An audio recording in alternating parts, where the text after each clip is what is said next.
Other headlines now. The Food and Drug Administration has approved the first prescription drug made from marijuana, this one for 2 rare forms of epilepsy. But as CBS 2's Dr. Max Gomez tells us, this could spur much more research into other uses for medical marijuana. Doctor. That's right, guys. So now we have an interesting situation where a federal agency is approving a medication derived from a drug that's still illegal under federal law.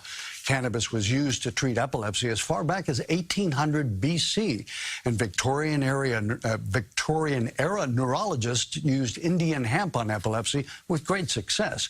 Here's the 2018 version. The new medication is called Epidiolex, a strawberry-flavored syrup containing a purified marijuana extract known as cannabidiol, or CBD for short. CBD is one of many compounds derived from cannabis.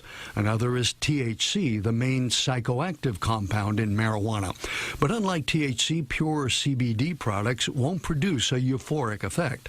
Dr. Oren Davinsky, internationally known epilepsy neurologist, has studied and published numerous articles on using CBD to treat the 2 rare forms of epilepsy that Epidiolex was approved for. This is really a landmark for people with epilepsy in the United States. It's also a landmark for American medicine. It's the first time a cannabis-based product from the plant has been approved by the Food and Drug Administration. I think for these children and young adults with very severe epilepsy, this can significantly, positively impact their life. Even though there are numerous approved epilepsy drugs, Dr. Davinsky says there's a pressing need for something like Epidiolex because it has a completely different and better tolerated mechanism of action.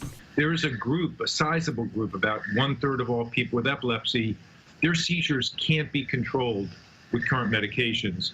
And even worse than that, there's another large group, perhaps at least another 1/3 of people with epilepsy whose seizures are fully or largely controlled, but they suffer significant and often disabling side effects from the approved medications that we have.